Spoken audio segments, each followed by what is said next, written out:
CNBC Awaaz and Salasar Techno Engineering present Telecom Update. देश में 5G technology को बढ़ावा देने के लिए सरकार छोटी कंपनियां, स्टार्टअप्स और रिसर्च संस्थाओं को पैसा मुहैया कराएगी। इसके लिए सरकार फंड बनाएगी। इससे क्या फायदा होगा, देखिए इस रिपोर्ट में। 5G सेवाओं की शुरुआत भले ही दूसरे देशों के मुकाबले देरी से हुई हो, लेकिन सरकार इसे बढ़ावा देने के लिए कोई कसर नहीं छोड़ना चाहती है। सरकार ने 5G टेक्नोलॉजी में रिसर्च एंड डेवलपमेंट को बढ़ावा देने के लिए कंपनियों के लिए अलग से फंड बनाने की घोषणा की है। ग्रामीण इलाकों में सेवाएं पहुंचाने के लिए टेलीकॉम कंपनियां यूनिवर्सल सर्विस ऑब्लिगेशन में अपनी आय का 5% फंड जमा करती हैं।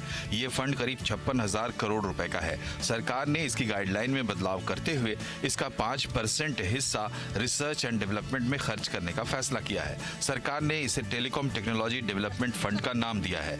इसके जरिए सरकार घरेलू मैन्युफैक्चरिंग को बढ़ावा देने के लिए छोटी कंपनियों को फंड देगी। साथ ही नई टेक्नोलॉजी को डेवलप करने के लिए भी स्टार्टअप्स को पैसा दिया जाएगा। सरकार रिसर्च इंस्टीट्यूट और IITs को भी टेलीकॉम सेक्टर में इकोसिस्टम बनाने के लिए पैसा देगी। सरकार ने इसके लिए आवेदन मंगाने की शुरुआत भी कर दी है। जानकार मानते हैं कि इससे छोटी और स्टार्टअप कंपनियों को बहुत फायदा होगा। सर, बहुत ही अच्छा प्रोग्रेसिव स्टेप है ये। डिपार्टमेंट ऑफ टेलीकॉम में देख रहा हूँ पिछले 1-1.5 साल से बहुत अच्छे इनिशिएटिव्स ले रही है। इस पर्टिकुलर प्रावधान के अंतर्गत छोटे और मध्यम वर्ग के जो कंपनीज हैं वो रिसर्च कर पाएंगी, अपने अपने स्किल सेट जिसमें वो माहिर हैं, जिसमें उन्होंने आज तक कुछ प्रबलता अचीव की है, वो उसे आगे ले पाएंगी। ये जो प्रपोज़ल अगर आप देखें तो प्रपोज़ल हमारे पेपर के बेसिस पे ही शुरुआत हुई एंड निर्मला सीतारमण मैडम ने जो बजट प्रपोज़ किया उसमें ये शामिल था।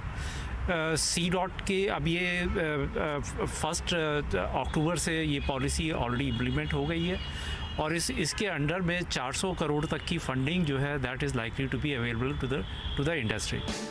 सरकार ने नए टेलीकॉम ड्राफ्ट बिल में USOF फंड का नाम बदलकर टेलीकॉम डेवलपमेंट फंड करने का प्रस्ताव भी रखा है, ताकि फंड का इस्तेमाल दूसरे खर्चों के लिए भी किया जा सके। सरकार के इस सपोर्ट से इनोवेशन, इंटेलेक्चुअल प्रॉपर्टी राइट्स और एक्सपोर्ट्स को बढ़ावा मिलेगा। असीम मनचंदा, दिल्ली।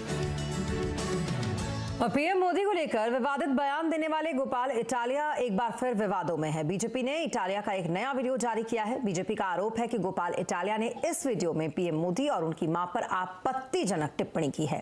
गोपाल इटालिया आम आदमी पार्टी के गुजरात प्रदेश अध्यक्ष हैं। उनके खिलाफ बीजेपी ने दिल्ली में आज प्रदर्शन भी किया।